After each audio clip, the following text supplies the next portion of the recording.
तो देखिए उसके बाद क्या हुआ, 26 नवंबर 1949 को संविधान को अंगीकार कर लिया गया, लेकिन 26 जनवरी 1950 को क्या हुआ, 26 जनवरी 1950 को भारतीय संविधान को लागू किया गया। क्यों किया गया? 26 नवंबर 1949 को पूरा संविधान तैयार है, तो इसीलिए किया गया क्योंकि 26 जनवरी 1930 को पंडित जवाहरलाल नेहरू या कांग्रेस स्वतंत्रता दिवस के रूप में मना चुकी थी, और इसीलिए संविधान को लागू किया गया 26 जनवरी 1950 को। ये सवाल कई बार कई परीक्षाओं में आया है, और सवाल की प्रकृति ऐसी होती है कि जब संविधान 26 नवंबर 1949 को अडॉप्ट कर लिया गया था, अंगीकार कर लिया गया था, तो क्या जरूरत पड़ी कि उसको 26 जनवरी 1950 को लागू किया गया? तो यही था कि 1930 में जो कांग्रेस है वो क्या मना चुकी थी, स्वतंत्रता दिवस मना चुकी थी 26 जनवरी को, इसलिए। बात क्लियर हो गई? तो लाहौर अधिवेशन क्लियर है। उसके बाद एक अधिवेशन और क्लियर है, एक अधिवेशन और क्लियर करो 1931। आप सब लोग जानते होंगे भगत सिंह, सुखदेव और राजगुरु, इन तीनों लोगों को फांसी हुई थी 1931 में। और इस 1931 में जो अधिवेशन था वो कहाँ का अधिवेशन था? कराची का अधिवेशन। और इस कराची के अधिवेशन में जो महात्मा गांधी थे, महात्मा गांधी को क्या दिखाए गए थे? काले झंडे। तो ऐसा कौन सा अधिवेशन था जिस अधिवेशन में महात्मा गांधी को काले झंडे दिखाए गए थे? तो कराची का अधिवेशन था। और इस कराची के अधिवेशन की अध्यक्षता किसने करी थी ये भी बता दो, सरदार वल्लभ भाई पटेल ने। किसने करी थी भैया? सरदार वल्लभ भाई पटेल। और सरदार वल्लभ भाई पटेल इस अधिवेशन की अध्यक्षता कर रहे थे। कराची में अधिवेशन था और महात्मा गांधी को काले झंडे दिखाए गए थे। क्यों दिखाए गए थे तो जानते होंगे, भगत सिंह, सुखदेव और राजगुरु को फांसी हुई थी और उसी का दोषी मान रहे थे लोग, किसको? महात्मा गांधी को, और उनको काले झंडे दिखाए गए थे। ये कांग्रेस के अधिवेशन से जुड़ते हुए बड़े इंपॉर्टेंट सवाल हैं। और एक सवाल यहाँ से जो है वो कौन सा आएगा? नमक कानून, नमक कानून या दांडी मार्च, या इसको कौन सा आंदोलन बोलते हैं भाई? सविनय अवज्ञा आंदोलन। इसको कौन सा आंदोलन बोलते हैं? सविनय अवज्ञा आंदोलन। तो ये बताइए जो सविनय अवज्ञा आंदोलन था इसको कब प्रारंभ किया गया था? 1930 में। ये इंपॉर्टेंट सवाल रहेगा कि सविनय अवज्ञा आंदोलन को कब प्रारंभ किया गया। तो आंसर क्या रहेगा भाई? सविनय अवज्ञा आंदोलन को प्रारंभ किया गया 1930 में। ये एक जगह पड़ती है नवासारी, गुजरात के अंदर। नवासारी के तट पे गए, वहां पे दांडी जगह पड़ती है, नवासारी जिला का नाम है। और वहां पे गए, वहां पे एक मुट्ठी कानून, एक मुट्ठी नमक उठाया और नमक उठा के नमक कानून को तोड़ दिया। ठीक, एक बड़ा इंपॉर्टेंट बात है। देखिए छोटी सी, मतलब इतना छोटा सा कि नमक कानून को तोड़ना है एक मुट्ठी नमक उठा के, हैं? ये तुम्हें कुछ अजीब नहीं लगता? मतलब एक ऐसा व्यक्ति जो नमक की वैल्यू को समझा और नमक की वैल्यू को समझ के दांडी मार्च जो है प्रारंभ करा, और उस दांडी मार्च को प्रारंभ करने के बाद आज देखिए हम कितने विस्तार के साथ इसको पढ़ रहे हैं। इसका मतलब ये है कि उस समय पर कई लोगों ने महात्मा गांधी को ये बात कही थी कि इस नमक के विरोध करने से कुछ नहीं होगा, लेकिन महात्मा गांधी इस बात को समझते थे कि नमक जो है वो हर घर की जरूरत है। और नमक को जिस हिसाब से अंग्रेज महंगा कर रहे हैं, जिस हिसाब से वो लोगों से नमक को छीन रहे हैं, उस हिसाब से क्या होना चाहिए? सारे लोग इस आंदोलन में जुड़ेंगे, और जब जुड़ेंगे तो आंदोलन जो है, राष्ट्रीय आंदोलन, वो और जोरदार होगा। और यही जो है इसका प्रभाव है कि महात्मा गांधी 1930 के आंदोलन के बाद जो है 1931 में क्या हुआ है भैया? 1931 में गांधी इरविन समझौते तक बात आ गई। ये एक केवल नमक सत्याग्रह की बात है। तो सवाल केवल इतना ही बनता है कि सविनय अवज्ञा आंदोलन, नमक कानून का उल्लंघन या दांडी मार्च जो है वो कब की घटना है? 1930 की घटना है। जगह का नाम है, जिले का नाम है नवासारी। और ये जो नवासारी जिला पड़ता है ये कहाँ पड़ता है? गुजरात में। और गुजरात तट की ये घटना है। गुजरात तट पर जाके इन्होंने क्या कर दिया था? नमक कानून को तोड़ दिया था। उसके बाद सवाल हमारे पास बनता है ये बताइए महात्मा गांधी का जो राजनीति में प्रवेश है वो कब से माना जाता है? अभी बता चुका हूं 1927 के कौन से जो है 1927 का 1917 का जो है चंपारण सत्याग्रह, 1917 के चंपारण सत्याग्रह से महात्मा गांधी का राजनीति में प्रवेश माना जाता है। उसके बाद सब लोग जानते होंगे जो दांडी मार्च 1930 का है, ठीक बिल्कुल। ये इम्पोर्टेंट सवाल है कि जो ये पड़ता है क्या इसको चंपारण, चंपारण कहाँ पे पड़ता है? बिहार में चंपारण पड़ता है, ये क्लियर है, ठीक है भाई। सविनय अवज्ञा आंदोलन के बारे में सब लोग जानते होंगे, 24 दिन की कुल यात्रा थी, 390 किलोमीटर की यात्रा करी, नवसारी जिला था गुजरात का जहाँ पे इस कानून को तोड़ दिया गया था। महात्मा गांधी ने कौन से कांग्रेस के अधिवेशन की अध्यक्षता करी थी? 1924 का बेलगाम अधिवेशन, ठीक है। गांधी जी ने खादी को किस चीज का प्रतीक माना था? ये जो खादी थी, इस खादी को गांधी जी किस चीज का प्रतीक मानते थे? इसको मानते थे आर्थिक स्वतंत्रता का प्रतीक। अगर सवाल पूछा जाएगा महात्मा गांधी के अनुसार जो खादी है वो किस चीज का प्रतीक थी, आंसर क्या होगा? आर्थिक स्वतंत्रता का प्रतीक थी क्या? खादी। उसके बाद दूसरा सवाल हमारे पास बनता है 1939 का जो अभी अभी आपको कांग्रेस का अधिवेशन बताया, उस अधिवेशन में सुभाष चंद्र बोस ने किसको हराया था? और उसको हराने के बाद जो है जो सुभाष चंद्र बोस है वो कौन बने थे? कांग्रेस के अध्यक्ष। आंसर क्या है? देखिए 3 सवाल बन गए। एक सवाल तो ये बन गया कि भाई कांग्रेस का 1939 का अधिवेशन ऐसा अधिवेशन जिसमें पहली बार क्या हुआ है? चुनाव हुआ है। दूसरा कि 1939 के अधिवेशन को बीच में ही छोड़ दिया किसने? सुभाष चंद्र बोस ने। टेक ओवर किसने कर लिया? डॉक्टर राजेंद्र प्रसाद ने। तो जब ये चुनाव हो रहा था तो इस चुनाव में दूसरा व्यक्ति कौन था? पट्टाभी सीतारामैया। और पट्टाभी सीतारामैया को चुनाव हराया सुभाष चंद्र बोस ने और अपने आप क्या बने? चुनाव जीत के अध्यक्ष बने। इंपॉर्टेंट सवाल है, पहली बार चुनाव हो रहा है तो किसको हराया? पट्टाभी सीतारामैया को हराया और हराने के बाद अपने आप बने और फिर बाद में अपने आप ने भी क्या कर दिया? अध्यक्ष पद छोड़ दिया। चलिए उसके बाद फॉरवर्ड ब्लॉक की स्थापना कर दी। और कैबिनेट मिशन भारत कब आया? 1946 में। कैबिनेट मिशन भारत आया 1946 में। दूसरा सवाल है जो भारत छोड़ो आंदोलन कब था? भारत छोड़ो आंदोलन था 1942 में। क्रिप्स मिशन कब आया? क्रिप्स मिशन भी आया 1942 में, है ना। ये 3 बहुत इंपॉर्टेंट है। एक तो कैबिनेट जो है 1946, भारत छोड़ो 1942 और क्रिप्स 1942। ये भी क्रम लगाने के लिए आएगा, ठीक है।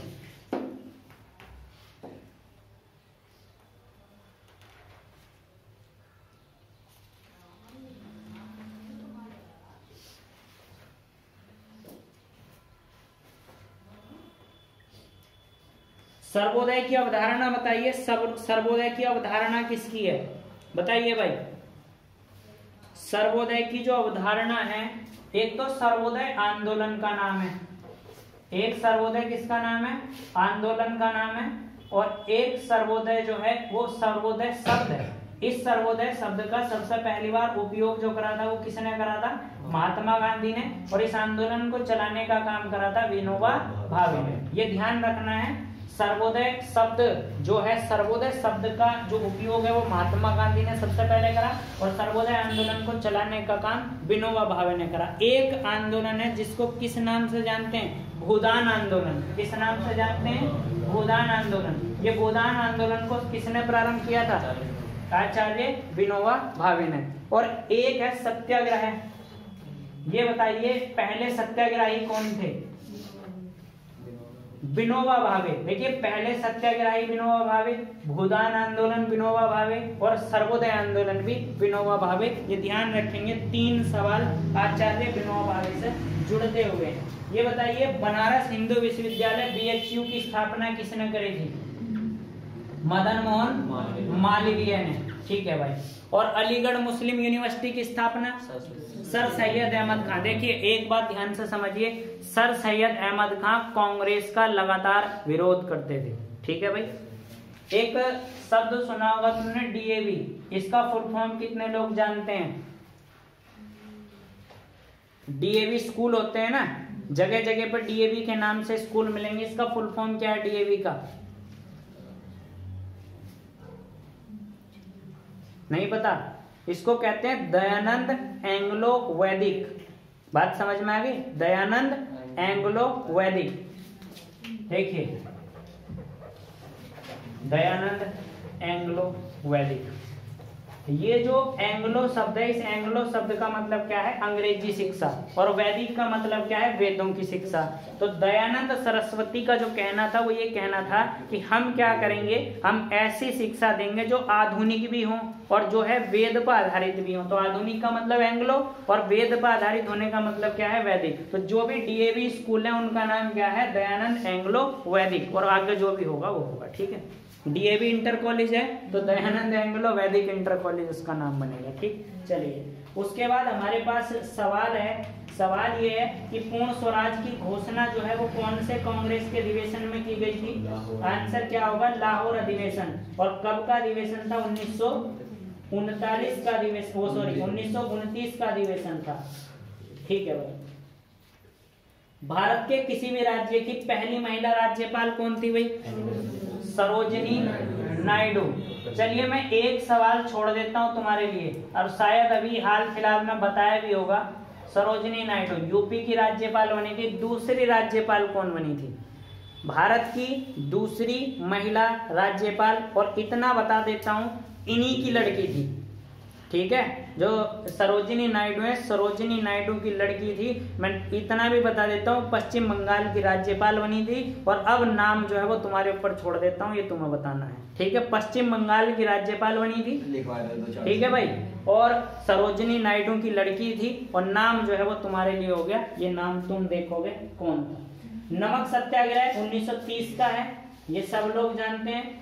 ठीक है भाई, 1937 में किन दो राज्यों में गैर कांग्रेस का मंत्रिमंडल था? ऐसे दो राज्य बताइए जिन राज्यों में कांग्रेस की सरकार नहीं बनी थी। सब लोग जानते होंगे 1935 का भारत शासन अधिनियम। 1935 के भारत शासन अधिनियम के अनुसार ही 1937 में प्रांतीय विधानसभाओं के चुनाव हुए थे 1937 में। और 1937 के चुनाव में दो जगह, देखिए 3 जगह जो है ऐसी मानी जाती हैं जहां पे मतलब कांग्रेस का मंत्रिमंडल तो था ही नहीं। एक कौन सी है? पंजाब। दूसरी कौन सी है? बंगाल, जहां पे मुस्लिम लीग की सरकार बनी थी, मुस्लिम लीग की जो बढ़िया सरकार यहाँ दमदार बनी थी। और एक कौन सा है? केरल। तो लेकिन हम जो दो हैं, पंजाब को और बंगाल को देखते हैं। जहां भी सवाल आएगा वो पंजाब से और बंगाल से जुड़ता हुआ आएगा। और मुझे ये बताइए कि इन प्रांतीय विधानसभाओं ने जो सामूहिक रूप से अपना त्याग पत्र दिया था वो कौन से वर्ष दिया था? 1939 में। क्यों दिया था? 1939 में इन सारी विधानसभाओं ने अपना त्याग पत्र, या कांग्रेस की पूरी जो विधानसभाएं थी उन सब ने त्याग पत्र इसलिए दिया था क्योंकि इनसे बिना पूछे ही भारत को दूसरे विश्व युद्ध में शामिल कर लिया गया था। इसलिए इन्होंने क्या कर दिया था? अपना त्याग पत्र दे दिया था। एक सवाल तो ये। दूसरा सवाल ये है, हम सब लोग जानते हैं 1919 के मार्टेंग्यू चेम्सफोर्ड सुधार में केंद्र में द्वैध शासन लगाया गया था। ठीक है, इस द्वैध शासन को 1935 में समाप्त कर दिया गया था। और 1935 के बाद ये जो द्वैध शासन था इसको कहाँ लगा दिया गया था? प्रांतों में लगा दिया गया था या राज्यों में लगा दिया गया था। ये सवाल बिल्कुल क्लियर है। अब देख लो एक बार, हम 1857 से शुरू हो रहे हैं ढंग के साथ। 1857 की क्रांति को हमने पूरे जोर शोर से पढ़ा। कौन सा आंदोलन कहां से चलाया गया, किसने उसको दबाने का काम करा। मिर्जा गालिब ऐसे जो शायर हैं जिन्होंने 1857 की क्रांति देखी। बहादुर शाह जफर के बारे में हमने पढ़ लिया, बहादुर शाह जफर की मजार के बारे में हमने पढ़ लिया, बिल्कुल क्लियर है। उसके बाद हमने कांग्रेस के बारे में पढ़ लिया, और कांग्रेस के बारे में ऐसा कोई बिंदु नहीं बचता जो मैंने ना डिस्कस कर लिया हो, सारे डिस्कस कर लिए। उसके बाद मैंने आपको ये बता दिया होगा कि जो 1857 की क्रांति से जुड़ता हुआ, जैसे कि इलाहाबाद की घोषणा मैंने बता दी है ना। इलाहाबाद की घोषणा जो है वो किसकी घोषणा है? महारानी विक्टोरिया की घोषणा उसको कहा जाता है। कंपनी को टेक ओवर कर लिया किसने? कंपनी को जो है ब्रिटिश क्राउन के अंतर्गत या भारत को ब्रिटिश क्राउन के अंतर्गत सौंप दिया गया। सारी चर्चा हो गई।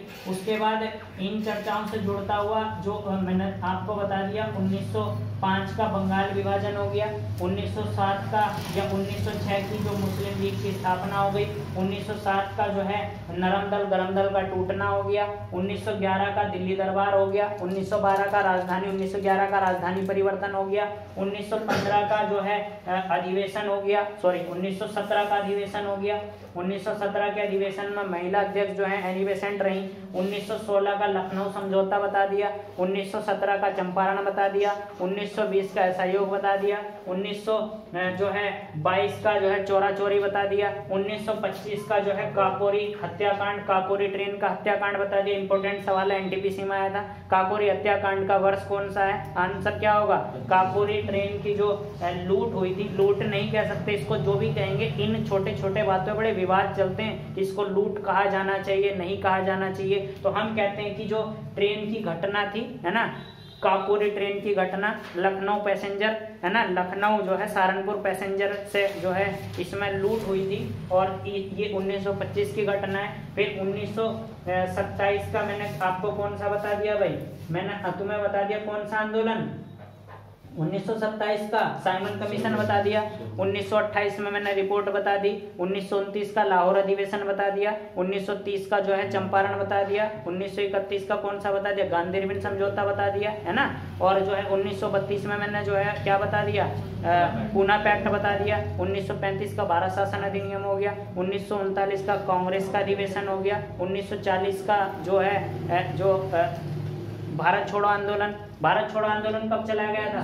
1942 में अगस्त प्रस्ताव, भारत छोड़ो आंदोलन कहते हैं या अगस्त प्रस्ताव कहते हैं, ठीक है, ये हो गया। उसके बाद 1945 में दूसरा जो है विश्व युद्ध खत्म हुआ, और दूसरा विश्व युद्ध जब खत्म हुआ तो भारत पे यानी कि अंग्रेज जो शक्तियां थी, जो अंग्रेज शासन था, उस पर अंतर्राष्ट्रीय दबाव आया, और अंतर्राष्ट्रीय दबाव के चलते उन्होंने पहले 1942 में किसको भेजा? क्रिप्स मिशन को भेजा। फिर 1946 में किसको भेजा? कैबिनेट मिशन को भेजा, और फिर भारत को आजाद कर दिया। 26 नवंबर 1949 को संविधान बनकर तैयार हो गया, और 26 जनवरी 1950 को संविधान लागू हो गया। बात क्लियर है? अभी इसमें थोड़ी सी घटनाएं और बची हैं जो हम कल को देखेंगे कौन कौन सी घटनाएं। अभी घटनाएं हमारे पास ये बची है कि मुगलों का पतन कैसे हुआ, जो मैंने तुम्हें अभी बताया, मुगलों के पतन से लगा के और कहाँ तक पढ़ेंगे हम, ये सारी घटनाएं कल पढ़ेंगे, जिसमें हम जो है मुगलों के बारे में पढ़ेंगे, जो मुगलों का अंतिम पीरियड रहा, मुगलों के साथ साथ किस प्रकार से अंग्रेज यहाँ काबिज हुए। ज्यादा नहीं, 10 या 15 मिनट का सारा पोर्शन है, और 10 या 15 मिनट के पोर्शन में सारी चीज खत्म हो जाएगी। लेकिन इतना ध्यान रखेंगे, जब भी पूरा का पूरा जो इतिहास है, उस पूरे इतिहास में से राष्ट्रीय आंदोलन या आधुनिक भारत पर सारा का सारा डिपेंड है। पूरा का पूरा सिस्टम यहीं आपका डिपेंड होता है, और यहीं से सबसे ज्यादा सवाल बनेंगे। ये क्लियर है? बात समझ में आ गई?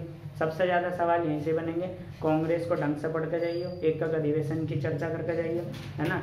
और जो है बस 1909, 1919, 1935 इन 3 अधिनियमों को ढंग से पढ़कर जाइए। 1909 से और 1919 से सवाल मिलने के सबसे ज़्यादा चांस हैं, ठीक है। उसके बाद और क्या चर्चा बच रही है भाई? बाकी तो लगभग सारी चर्चाएं समाप्त हो गई।